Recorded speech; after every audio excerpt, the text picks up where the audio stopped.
Okay, today we're gonna create mass. We're gonna create mass with electromagnetic fields.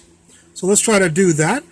I've already done a lecture on this before, but I think this one will be a little bit more inclusive, extensive than the other one. So let's get started here. We'll start with Einstein's equation for the rest mass. Rest energy is equal to the rest mass times c squared. I assume you know that c squared equals 1 over mu naught epsilon naught, the permeability of space, free space, and the permittivity of free space. Those are the two quantities. Mu naught, 4 pi times 10 to the minus 7. Epsilon naught is 8.85 times 10 to the minus 12 in units. So for the c squared, we can put these people right. We'll plug these into there, and we'll get this. So this equation becomes this equation.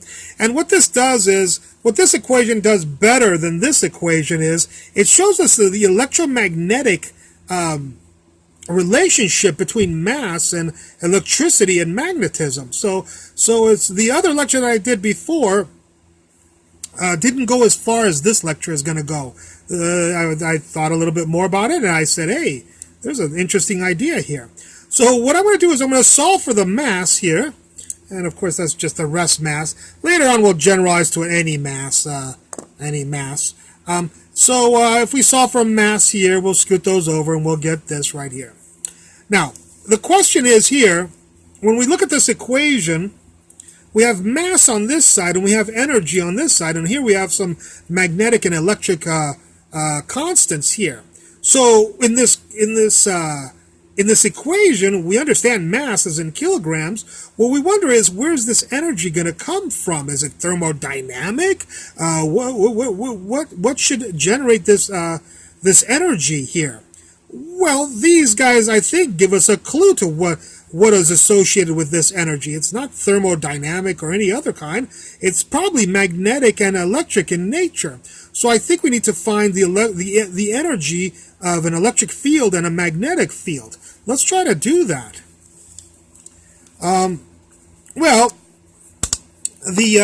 energy of an electric and magnetic field is the energy density total of an electric magnetic field times dV, the integral over the volume. And I'm sorry I wrote it this way. I should have put that over here, but we'll go from here to here. So the integral of the total electric and magnetic energy density times the differential volume, the integral. And so what is the total? Well, it's the electric is 1/2 epsilon naught, yes, the same epsilon naught, electric field squared plus 1/2 magnetic field squared divided by mu naught, yes, the same person. So here we have our total energy density right here. And what we're going to do is, of course, it turns out in an electromagnetic wave, these two are equal. So we'll just put another 1/2 epsilon naught e squared here, and we'll get two of these. 2 times 1/2 is 1. So the total energy density is just epsilon naught e squared. So for all of that, we'll just put this. It'll just make our calculation a little bit easier to do. So we'll have to do this integral here. We'll have to figure out the electric field for our object, our charged object, our object which has a charge on it, and we'll assume a uniform charge density. We're not going to be talking about, like a hydrogen atom or something. We're talking about some sort of elementary particle, like an electron that has a uniform charge density. So we have the electric field, of course, of this inside the electron is what we want to calculate. So we draw a Gaussian surface here. Here's our Gauss's law. The integral of the electric field dA is equal to the charge inside times divided by epsilon naught. Yep, the same epsilon naught here. So the electric field, of course, for this Gaussian surface is the same value, so you can pull that out of the integral. And then the integral of dA for a spherical object, of course, is The integral of dA is just the area for a sphere is 4 pi r squared. Then we have the q in over epsilon naught, so all this became this. The charge inside here divided by the total charge, if it's a uniform charge density, is equal to the volume inside divided by the total volume. That makes sense.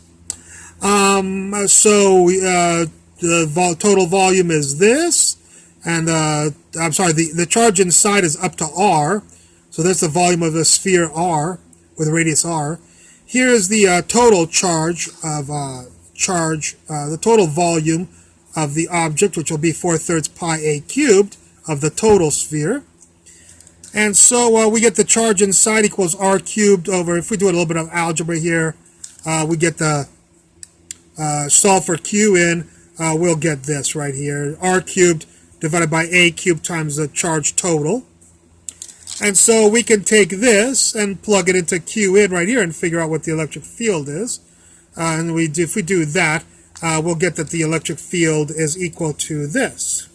And now that we have the electric field, we can take that, plug it into here, and calculate the energy. So that's what we're going to do next. The electromagnetic energy. So here's our electromagnetic energy equals the integral of epsilon naught. Here's the electric field squared dV. That's exactly the form that I had before. K naught, of course, is 9 times 10 to the 9th. So if we do a little bit of algebra here, we get all this stuff right here. Is all of this stuff. The dV is this right here. So let me just make sure you don't get too confused. This dV is that right there. So for a volume sphere element, the differential volume element is 4 pi r squared dr, of course. So we have this integral to do, and that's a pretty easy integral to do. It's a dr, so we have r squared, r squared. The integral is r to the 5th. And all the other people hopefully are here. The 4 pi epsilon naught became k naught on the bottom, so that canceled with one of the k naughts. There's the q2 total squared. Here's the a6.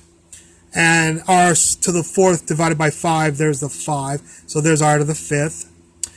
Stick in a minus stick in 0 into this integral. The integral from 0 to a, that's the whole sphere, charged sphere. And we end up with this for our electromagnetic energy right here. So remember we had this, I rewrote this equation. The mass was equal to mu naught epsilon naught times the energy. And we are going to take this, of course, and plug it right into there.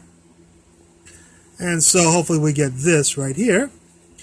The mu naught is right here, mu naught, k naught q squared, 5a c squared, 5a. And the c squared comes from this. The mu naught and the epsilon naught I canceled, and that, of course, equals c squared on the bottom, like I mentioned before. From this, we can solve for a. There's our a. We'll call it a sub 0 if you like. And we end up with this. Now,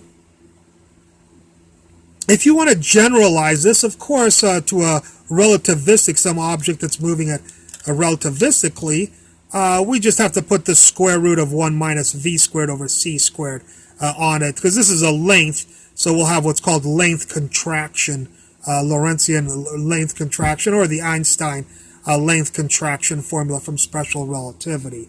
So I just wanted to give you, this is the rest length of the object, and this is the relativistic length. We're going to be talking about the rest length here.